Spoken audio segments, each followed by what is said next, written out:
شادی سے کتنی محبت تھی کہ آقا نبی علیہ الصلوۃ والسلام کی بارگاہ میں، یعنی آپ کے گھر میں جب سیدہ کائنات حضور کی بارگاہ میں آتے، آقا علیہ الصلوۃ والسلام کی بارگاہ میں آتے، ترمذی شریف کی حدیث ہے، قام الیہا، آقا علیہ الصلوۃ والسلام اپنی پیاری بیٹی کے لیے کھڑے ہو جایا کرتے، آسمان جا کے کیا سبحان اللہ، وہ کھڑے ہو جاتے تھے، آقا علیہ الصلوۃ والسلام اپنی بیٹی کی محبت میں کھڑے ہو جاتے، فقبلھا، اور آپ کو بوسہ دیتے اور اپنی مسند پہ بٹھا دیتے، اپنی مسند پہ بٹھا دیتے۔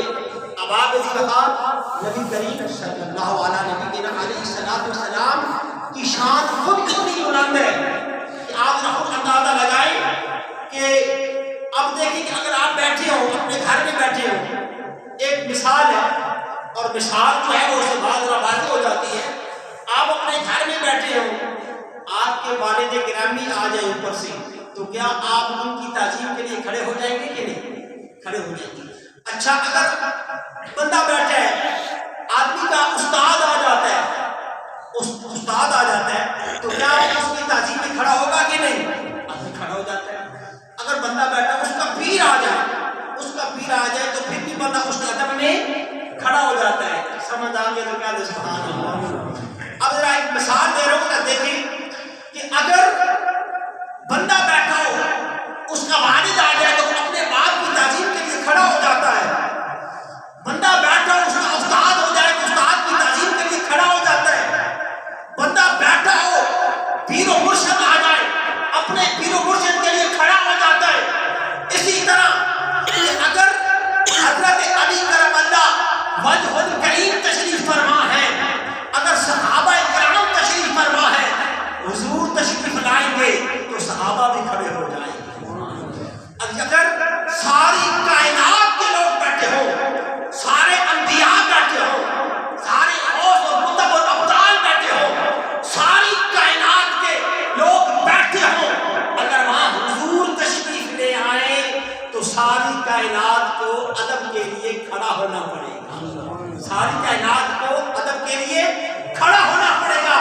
اب آپ اسی وقت اندازہ کیجئے کہ جس کے لیے ساری کائنات کھڑی ہو جائے اسے محمد مصطفیٰ کہتے ہیں، اور خود محمد جس کے لیے کھڑا ہو جائے اسے سیدہ کائنات کہتے ہیں، اسے سیدہ کائنات کہتے ہیں۔ اس لیے اب آپ اسی وقت آپ خود اندازہ لگا لیں کہ حضرت سیدہ کائنات فاطمہ الزہرا سلام اللہ علیہا کی شان کتنی بلند ہے۔ حضرت عائشہ صدیقہ رضی اللہ تعالی عنہا آپ فرماتی ہیں کہ جب آقا نبی علیہ الصلوۃ والسلام کے وصال کا وقت قریب آیا تو چونکہ آپ اپنے والد گرامی کے ساتھ بہت محبت کرتی تھی تو آپ نے رونا شروع کر دیا۔ آپ کو معلوم ہو گیا کہ اب وصال کا وقت قریب آ گیا ہے۔ آقا علیہ الصلوۃ والسلام نے فرمایا بیٹی میرے پاس آ، قریب آئی، کان میں کچھ بات کہی، پہلے رو رہی تھی، ایک کان میں بات کہی، پھر آپ نے ہنسنا شروع کر دیا، پھر بات آئی گئی ہو گئی۔ حضرت سیدہ عائشہ صدیقہ رضی اللہ تعالی عنہا نے پوچھا کہ وہ جو آقا علیہ الصلوۃ والسلام نے آپ کے کان مبارک میں بات کہی تھی وہ کیا تھی؟ پہلے آپ رو رہی ہو، پھر آپ مسکرانا شروع کر دیا۔ فرمایا میں اپنے ابا جان کی وصال پہ ان کی محبت میں رو رہی تھی کہ یہ مجھ سے جدا ہو جائیں گے تو میں اس لیے رو رہی تھی۔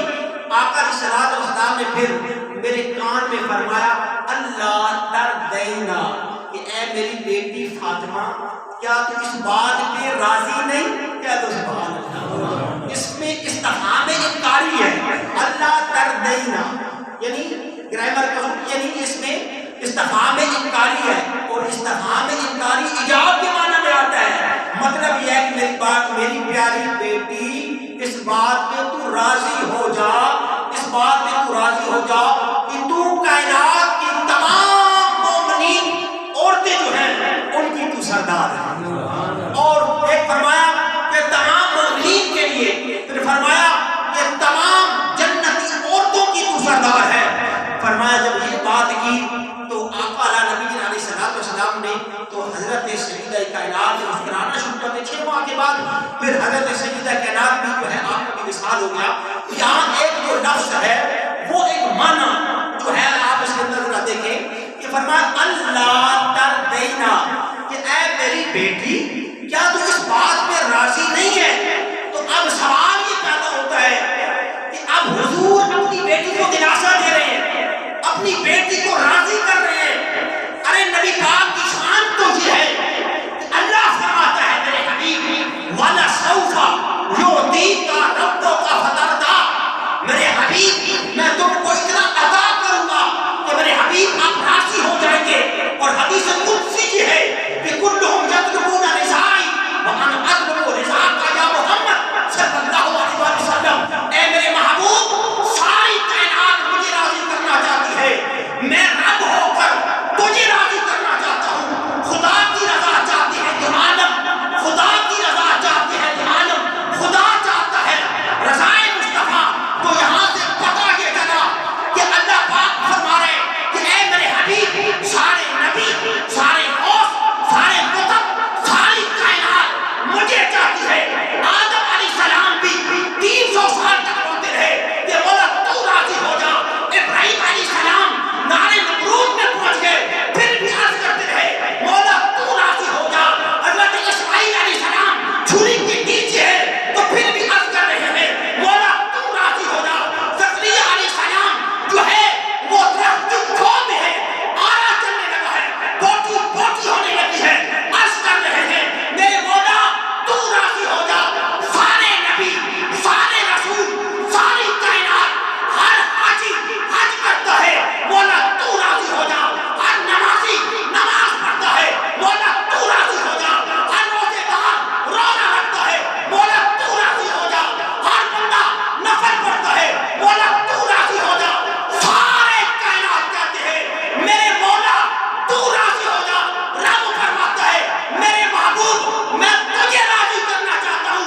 اب جس کو ساری کائنات راضی کرتی ہے اسے خدا کہتے ہیں، اور جس کو خدا راضی کرتا ہے اسے محمد کہتے ہیں، اور جس کو مصطفیٰ راضی کرنا چاہتا ہے اسے سیدہ کائنات کہتے ہیں۔